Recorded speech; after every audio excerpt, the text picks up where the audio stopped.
Si has estado en Guadalajara, México, creo que hayas visitado el Museo de Cera. Un museo bien interesante, ya que ahí hay una cantidad de estatuas hechas en cera, estatuas de personajes muy reconocidos, como los cantantes de música regional mexicana, como artistas, como actores del llamado Cine de Oro de México. Hay estatuas de Pedro Infante, hay estatuas de cantantes como Javier Solís, de la señora Sara García, hay estatuas de Vicente Fernández y de su hijo Alejandro, hay una estatua de Elvis Presley, de Frida Kahlo, y una cantidad de personajes que uno llega allá y mira, entra a ese museo, y uno cree que realmente está frente a esas personas, porque estas estatuas tienen como la estatura, los rasgos físicos de estos personajes. A algunos de ellos les han puesto algunos efectos, y claro, si son cantantes, entonces colocan la música o las canciones que ellos interpretaban y les ponen unos efectos, y esas estatuas con algún efecto mueven la boca y pareciera que son ellos los que están ahí cantando en vivo. Es bien interesante. Menciono esto porque quiero hablar de una galería de personajes importantes que, aunque ya no están, pero sus nombres permanecen con nosotros y los hechos que ellos hicieron. En la carta o en la epístola a los Hebreos, el capítulo 11, nos hace mención la Biblia también de un museo con personajes muy importantes que vale la pena pasarnos por este museo, pasarnos por esta galería y detallar a cada uno de estos personajes. Hebreos 11, a partir del numeral 4, dice: por la fe, Abel ofreció a Dios más excelente sacrificio que Caín, por lo cual alcanzó testimonio de que era justo, dando Dios testimonio de sus ofrendas, y muerto aún habla por ella. Por la fe Enoc fue traspuesto para no ver muerte, y no fue hallado porque lo traspuso Dios, y antes que fuese traspuesto, tuvo testimonio de haber agradado a Dios. Dice la Biblia aquí en el verso 6, pero sin fe es imposible agradar a Dios, porque es necesario que el que se acerca a Dios crea que le hay y que es galardonador de los que le buscan. Por la fe, Noé, cuando fue advertido por Dios acerca de cosas que aún no se veían, escuche eso, fue advertido por Dios acerca de cosas que aún no se veían, con temor preparó el arca en que su casa se salvase, y por esa fe condenó al mundo y fue hecho heredero de la justicia que viene por la fe. Por la fe Abraham, siendo llamado, obedeció para salir al lugar que había de recibir como herencia, y salió sin saber a dónde iba. Por la fe habitó como extranjero en la tierra prometida, como en tierra ajena, morando en tiendas con Isaac y Jacob, coherederos de la misma promesa. El verso 11, por la fe también la misma Sara, siendo estéril, recibió fuerza para concebir y dio a luz, aún fuera del tiempo de la edad, porque creyó que era fiel quien lo había prometido. Verso 17, por la fe Abraham, cuando fue probado, ofreció a Isaac, y el que había recibido las promesas ofrecía su unigénito. El verso 20 dice, por la fe bendijo Isaac a Jacob y a Esaú respecto a cosas venideras. El verso 21, por la fe Jacob al morir bendijo a cada uno de los hijos de José y adoró apoyado sobre el extremo de su bordón. Bueno, y aquí nos sigue hablando de la fe de José, la fe de Moisés, nos sigue hablando de la fe del pueblo de Israel, que por la fe pasaron el mar rojo como por tierra seca, e intentando los egipcios hacer lo mismo, fueron ahogados. Nos dice aquí la Biblia que por la fe cayeron los muros de Jericó. Por la fe una mujer ramera llamada Rahab no pereció juntamente con los desobedientes. Bueno, y esto es una galería inmensa donde hay una cantidad de personajes que dejaron un legado, nos dejaron un legado, y es una fe más preciosa que el oro. Porque de estos personajes se habla de que muchos fueron aserrados, que por la fe apagaron fuegos impetuosos, por la fe taparon bocas de leones. Entonces fueron personas que decidieron creer, decidieron poner toda su confianza en Dios. De eso quiero hablar en este momento, y es compartir una reflexión acerca del poder de la fe. ¿Qué es la fe? Ya bíblicamente la fe es la certeza de lo que se espera y la convicción de lo que no se ve. Pero en un lenguaje muy común pudiéramos decir que fe es creer. Solo que en el reino de Dios, en el reino espiritual, el creer en Dios se llama fe. Es una palabra de dos letras, pero que es fundamental para la salvación y es fundamental para poder ver a Dios moviéndose, haciendo grandes maravillas. La fe, más que creer, es aceptar en la mente algo que todavía no existe, algo que todavía no está, algo que todavía no es real ahí en el momento. Es aceptar, pero más que aceptar es confiar, porque creer, todo el mundo cree. Cree en una cosa, cree en la otra. Algunos dicen yo no creo en Dios, pero cree en el diablo. No cree en el poder de Dios, pero cree en el poder que se mueve aquí en el mundo. En algo la persona cree, pero en el reino de Dios, eso de creerle a Dios o creer en Dios se llama fe, y más que creer es aceptar, y más que aceptar es depositar la confianza en Dios.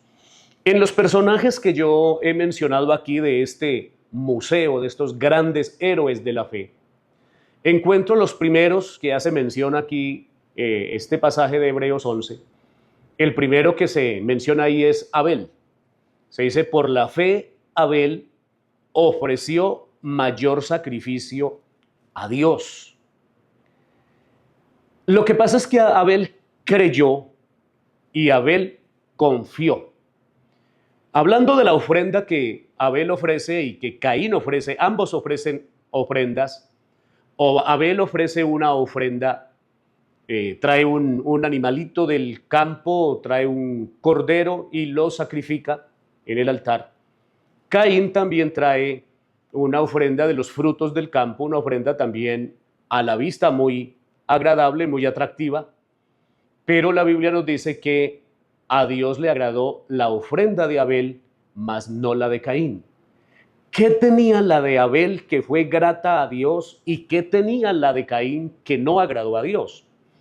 Ocurre que Abel, por la fe, ofreció ese sacrificio de una víctima, sacrificio de un animal, donde había un derramamiento de sangre, y eso estaba apuntando y diciendo que solo a través del derramamiento de sangre es que el ser humano puede, en ese tiempo, antes de que el Señor se manifestara en carne, antes de que Dios fuera manifestado en carne, en ese tiempo, la sangre de los animales, cuando se ofrecía en sacrificio, la sangre de los animales cubría los pecados del ser humano. ¿Eso dónde lo aprendió Abel? Abel lo aprendió en el huerto, porque cuando Adán y Eva pecaron y se sintieron desnudos, entonces tomaron hojas de higuera y se hicieron delantales para cubrirse. Obviamente, pues eso no podía cubrir bien, no era un material resistente, era algo pasajero, superficial. Entonces, ¿qué hizo Dios? Dios sacrificó unos animales y con las pieles de los animales cubrió a Adán y Eva. Entonces hubo un derramamiento de sangre. Y se dice que, la Biblia dice que sin derramamiento de sangre no hay remisión de pecados. Entonces, por la fe, Abel ofreció ese sacrificio de derramar sangre para cubrir los pecados en ese momento. Mientras que Caín trae una ofrenda de frutos, algo muy atractivo, muy estético para él, pero que no agradó a Dios. Ahí, en el momento cuando Caín trae esa ofrenda al amaño de él, al atractivo de él, se da comienzo a diferentes religiones que pretenden ajustarse al gusto del ser humano y no permiten que sea la palabra, que sea el evangelio, que sea el mensaje el que transforma la vida de la persona y que la persona se ajuste a lo que dice la palabra. Hoy en día hay muchas religiones atractivas para las personas y dicen me gusta allí porque allí no prohíben esto, allí se puede hacer de todo, entonces me parece muy agradable allí. Ahí está representada la ofrenda de Caín, la ofrenda que a él le gustó, que a él le pareció, pero no lo hizo con el deseo de agradar a Dios. Entonces Abel lo hizo por fe. Así que es el primer personaje que está encabezando este museo de los grandes héroes de la fe. Se nos habla también de Noé. ¿Qué hizo Noé? Recordamos a Noé por el arca inmensa que construyó. Fe es creer. Si hay fe, yo creo. Si no hay fe, entonces yo no voy a creer. Noé creyó. Dios le ordena a Noé que construya un arca, le dice va a haber un diluvio, va a haber un juicio. Con ese juicio voy a castigar la maldad de los seres humanos. Tú construye un arca, anuncia que el que entre a esta arca se puede salvar, puede escapar del juicio. Noé predicó muchos, pero muchos años. No llovía en ese tiempo, había un simple vapor que se levantaba y regresaba en forma de rocío y era el que regaba las plantas. Era difícil creer. Por eso pregunto a los lectores de la Biblia, de las personas a las que Noé le predicó, les anunció que iba a haber un diluvio, ¿cuántas de esas personas le creyeron al mensaje que Noé predicaba? Y si creyeron, ¿cuántas entraron al arca?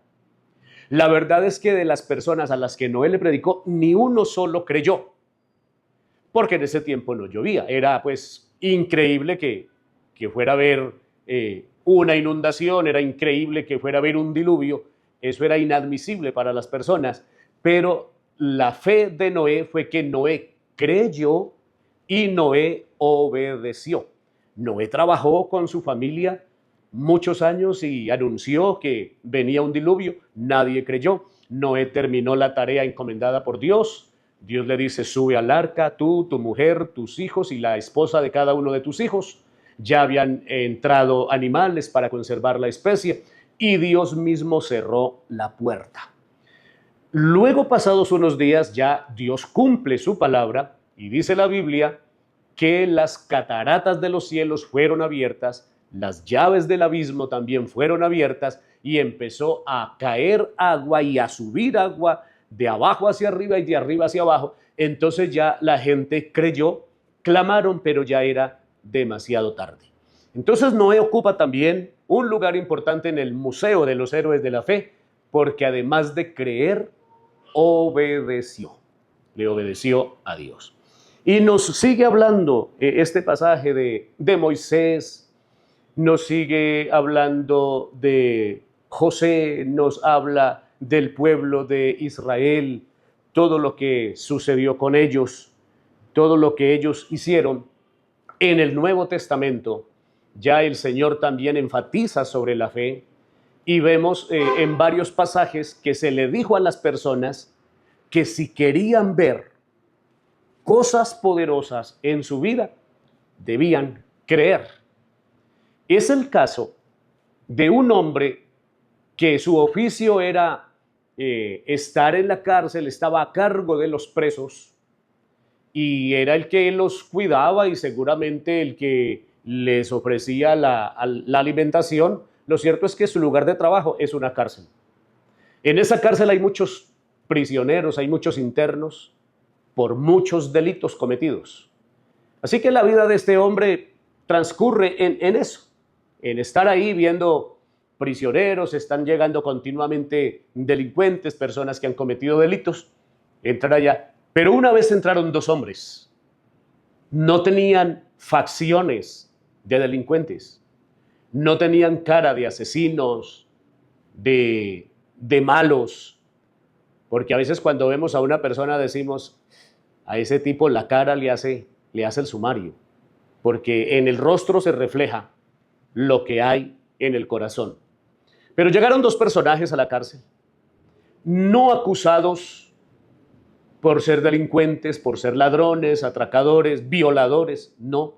Llegaron dos personajes acusados de predicar un nombre diferente, de predicar una religión diferente, y decían es que alborotan al pueblo. Claro, lo que estos dos personajes, estoy hablando de Pablo y Silas, predicaban era el poderoso evangelio de Jesucristo. Anunciaban el nombre de Jesús, y donde se predica el nombre de Jesús hay revolución. Donde se predica el nombre de Jesús hay movimiento, porque las tinieblas retroceden, las legiones infernales se estremecen, el mismo infierno tiembla, porque llegó el poder de Dios. Lo veo muy claro cuando el Señor Jesús llega a la región de Gadara. Cuando el Señor baja, pone su pie, lo baja de la canoa, de la barca donde van, y lo pone ahí en la playa, se escucha a lo lejos un grito. Es el grito del endemoniado gadareno, el hombre que estaba poseído por una legión de demonios. Pero cuando llegó Jesús, los demonios se estremecieron y tuvieron que decir, ¿qué tienes con nosotros, Jesús Nazareno? Has llegado para atormentarnos antes de tiempo.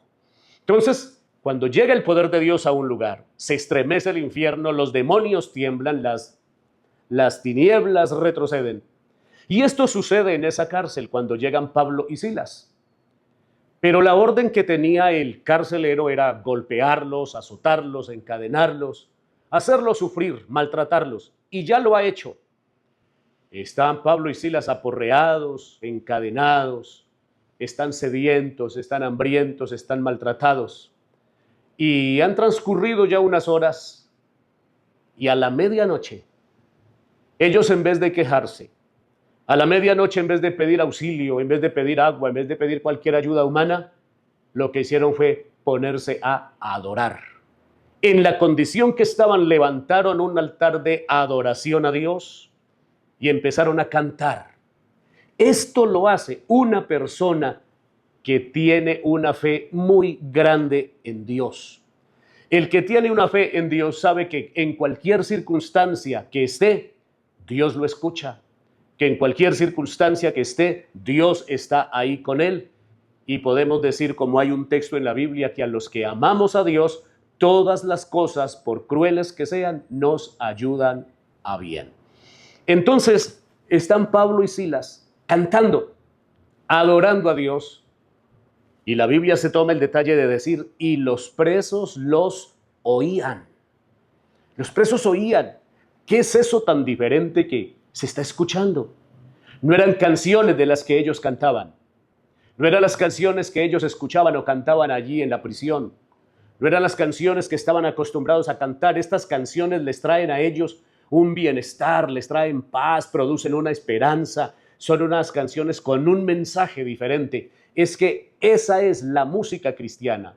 La música que alaba y glorifica a Dios es un tipo de un género de música que le levanta el ánimo a las personas, no las sume en la depresión, no les alimenta el despecho, antes les produce alegría y los saca de esa situación lamentable, de ese estado de ánimo lamentable. Están entonces Pablo y Silas adorando. No solamente los presos escuchan las canciones, sino que esas alabanzas subieron a la presencia de Dios, y de inmediato Dios reaccionó, Dios recibió esa alabanza, esa adoración, y Dios irrumpió al instante ahí en esa cárcel. Dice la Biblia que hubo un terremoto muy fuerte, a tal extremo que todas las puertas de la prisión se abrieron y las cadenas de todos los presos se reventaron. Es algo, es un fenómeno extraordinario, no es algo común. Si hubiera sido un simple temblor de tierra, que las placas tectónicas se movieron y bueno, y hubo un temblor, un sismo, pues habrían seguido los presos encadenados y las puertas antes se habrían trabado más, se habrían cerrado más. Pero es que aquí es algo diferente, es la presencia de Dios que se manifiesta ahí en un terremoto y donde Dios llega, lo cambia todo. Así sea el mismo infierno, pero si ahí llega Dios, se convierte en cielo. Así que entonces las puertas se abren, las cadenas de los presos se rompen porque Dios está ahí. Al ver el carcelero que todas las puertas de la cárcel se han abierto, entonces él, ¿qué pensó? Los presos se fueron, yo soy el responsable, ¿qué me irán a hacer a mí? ¿Qué me irá a pasar? Entonces el carcelero se iba a quitar la vida, porque él pensó, los presos se fueron todos, y yo, ¿con qué le voy a salir? ¿Qué le voy a responder a mis jefes? Y cuando él está a punto de quitarse la vida, le dice Pablo y Silas, mira, no te hagas daño, aquí estamos todos, ninguno se ha ido. Oiga, eso es un milagro. ¿Cómo es posible que, estando las puertas de la cárcel abiertas, los presos que estaban encadenados, sus cadenas han sido rotas, cómo es posible que estén ahí, que no se fueron? Si lo primero en lo que piensa un preso es en irse, en huir, aprovechar cualquier oportunidad que se le dé para escapar de ese encierro tan espantoso. Pero todos se quedaron ahí, porque por la fe de dos hombres Dios se manifestó, hizo algo extraordinario allí. El carcelero entonces, siendo impactado, y ahora ve que esos dos hombres, que Pablo y Silas, a los que él hace poco golpeó, a los que hace poco maltrató, no porque fueran delincuentes, él ve algo muy especial en ellos y ahora entiende, ahora con toda claridad, ve que ellos no son delincuentes, sino que ellos son predicadores que anuncian el poder de Dios, predicadores del Evangelio de Jesucristo, que es el mensaje que salva. Entonces, ¿qué pregunta él? Señores, ¿qué debo hacer para ser salvo? Y la respuesta de Pablo y Silas es: cree en el Señor Jesucristo y serás salvo tú y tu casa. Pues el carcelero creyó en Jesucristo y se convirtió a Dios. En ese momento la fe va contagiando, la fe va impregnando a otros, porque donde se levanta una persona llena de fe, otros también se van impregnando, otros también van fortaleciendo su fe y van viendo cómo Dios hace grandes maravillas. Ese es el mensaje que tenemos en nuestro canal Por la Fe, que ya hemos compartido muchos episodios de testimonios personales de muchas personas que han decidido confiar en Dios a pesar de las cosas duras de la vida. Ha habido personas que fueron desahuciadas por la ciencia médica, ha habido personas que las mandaron a morirse a la casa, pero decidieron confiar en Dios y Dios se glorificó. Porque te estoy diciendo y dejando muy claro, fe es creer, más que creer es aceptar, y más que aceptar es confiar. Es confiar en lo que todavía no se ve. Es confiar en lo que todavía no he recibido. No es solamente creer en la mente algo, sino confiar que viene, confiar que lo voy a tener, confiar que lo voy a recibir, aunque todas las cosas me digan que no, aunque todas las circunstancias me digan acá que no, pero si yo tengo mi confianza puesta en el Señor, le aseguro que Él me abre las puertas que todos los demás me cierran. Por eso es que hay que tener esa confianza en el Señor. Mire que las personas confiamos y creemos y confiamos. Una persona va a una cita médica. El doctor le formula una cantidad de exámenes y medicamentos. ¿Por qué te haces los exámenes? ¿Por qué compras los medicamentos y te los tomas? Porque confiaste en lo que el médico te dijo. Nos subimos a un avión. Vamos a viajar de una ciudad a otra o a otro país. No estamos viendo al piloto, el piloto está ya en su cabina, pero nos subimos al avión confiados de que esa tripulación, ese piloto que no vemos, es práctico, tiene destreza, tiene muchas horas de vuelo, por consiguiente tiene la experiencia, y nos subimos al avión porque creemos que el piloto es experto, confiamos en que ahí estamos seguros.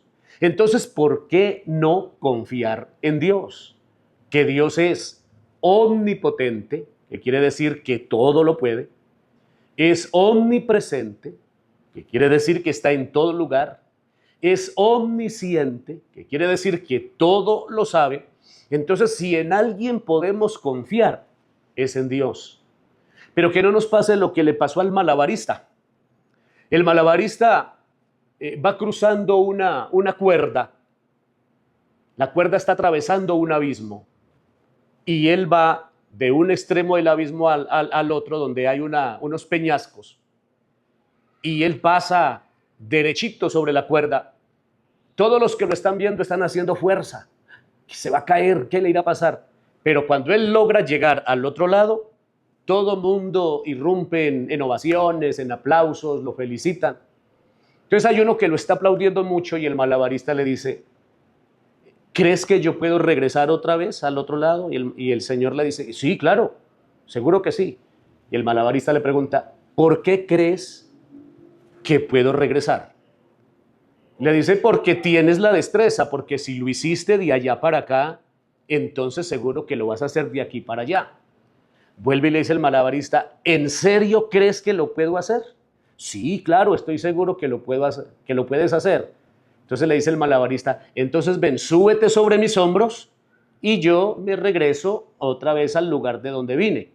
Le dice el señor que lo estaba hablando, no, eso sí que no. Le dice, entonces, ¿crees o no crees? Dice, sí, yo creo que te puedes regresar, pero no, yo no me subo sobre tus hombros porque de pronto nos caemos. Mire que así es la fe de muchos. Es una fe tan somera, es una fe tan floja, que esa fe no mueve a Dios para nada. Con esa fe no se logra nada. Fe es creer en Dios, creerle a Dios, a pesar de las cosas duras de la vida. San Marcos 5 nos hace mención de un hombre llamado Jairo, un principal en la sinagoga. Jairo no gustaba mucho del Señor Jesús. Jairo tenía sus diferencias con el Señor Jesús. Pero se dice que la necesidad a uno lo obliga a hacer cosas que no quería hacer. La hija de Jairo, una niña de 12 años, se le enfermó, su estado se agravó y entonces él, ya cansado de buscar otros medios, alguien le dijo, el Nazareno te puede ayudar, porque el Nazareno sana a los ciegos, el Nazareno sana a los sordos, el Nazareno limpia leprosos, el Nazareno hace hablar a los mudos. Entonces no le quedó a Jairo otra opción sino ir a buscar al Nazareno. Cuando llega donde está Jesús, se postra y le cuenta su situación, le dice que su niña está grave y que vaya a la casa. El Señor va con Jairo a la casa. Jairo va confiado, Jairo va seguro, porque el Señor va con él a su casa a sanarle la niña. Pero en el camino se presenta una situación y es que hay una señora enferma. Entonces el Señor se detiene para sanar a esta señora. Y Jairo pues está desesperado porque él necesita que con urgencia el Señor vaya a su casa. Cuando están en esa situación, antes de llegar a la casa, vienen los sirvientes de Jairo y le dicen, ya no molestes más al maestro. No lo molestes más porque la niña murió. La niña se murió, ya no vale la pena que sigas insistiéndole al maestro. Ya no hay necesidad, prácticamente es como que le están diciendo, no hay necesidad de que el maestro vaya a la casa. No hay necesidad de que Jesús vaya a la casa porque la niña ya murió. Mire qué error tan grande es la ignorancia, el no conocer quién es Jesús. Jesús es la resurrección y la vida. Cuando el Señor se da cuenta de lo que le dicen a Jairo, pues obviamente Jairo, al escuchar que su niña ha muerto, seguramente que se derrumba emocionalmente, ya lo vio todo perdido.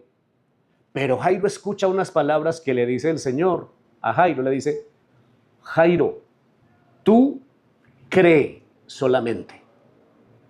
Yo me pregunto y me pongo en el papel de Jairo, en el lugar de Jairo. Jairo, ¿qué diría? ¿Pero qué es lo que tengo que creer? Mi hija murió. Tú no alcanzaste a llegar a la casa, mi hija se murió. ¿Qué es lo que tengo que creer ahora? Jairo no entendía qué era lo que tenía que creer. Aún así, el Señor fue con Jairo a la casa de Jairo. La gente estaban llorando, estaban lamentando. El Señor entró a la habitación donde estaba la niña muerta. Entró con Jairo, con la esposa de Jairo, con Pedro, Jacobo y Juan. Tomó a la niña por la mano y le dijo: niña, a ti te digo, levántate. En otras palabras, así como está escrito en el idioma en que se escribió la Biblia, está esa frase en el idioma original, Talita Cumi, que traducido es: niña, a ti te digo, levántate. Sabemos que el talit era un manto que usaba el rabino cuando iba a adorar. El Señor tenía ese manto de adoración, y lo que le está diciendo a la niña al tomarla de la mano es: levántate, pero de cara a mí, no de cara a una simple religión, a la religión que te enseñó tu papá. Levántate de cara a mí. La niña se levanta, la niña vuelve a la vida y el Señor se la entrega completamente viva y sana a sus padres. Entonces, eso es fe, que aunque veamos que todo se termina, aunque todo parezca nada, hay que volver a creer, hay que seguir creyendo, hay que seguir confiando, hay que seguir esperando, porque nuestro Dios puede hacer maravillas de la nada. Nuestro Dios, con su sola palabra, crea universos. Con su sola palabra creó la luz. Con su sola palabra creó los mares. Con su sola palabra creó los cielos, creó la tierra, creó todo. Con su sola palabra crea universos. Y Él, dice la Biblia, que el Señor Jesucristo es el mismo ayer, hoy y por los siglos. La fe sigue siendo fundamental. Sin fe es imposible agradar a Dios, pero el que se acerca a Dios, crea que le hay y que es galardonador de los que le buscan. En esa situación que tú estás, tal vez no ves salida, tal vez ya te han dicho no hay nada que hacer. Ves ese caso perdido con ese hijo, con esa hija en las drogas, con ese hijo que está por allá en caminos torcidos, en caminos equivocados, o con ese esposo perdido en el vicio del licor, en el juego, qué sé yo. ¿Crees que no hay salida? Atrévete a confiar en Dios, no solamente a creer, sino a obedecer y a confiar, que cuando confiamos en Él, Dios se glorifica de manera poderosa. Espero que esto te ayude a saber realmente qué es la fe, a fortalecerte en la fe y que por la fe puedas recibir grandes bendiciones de parte de Dios.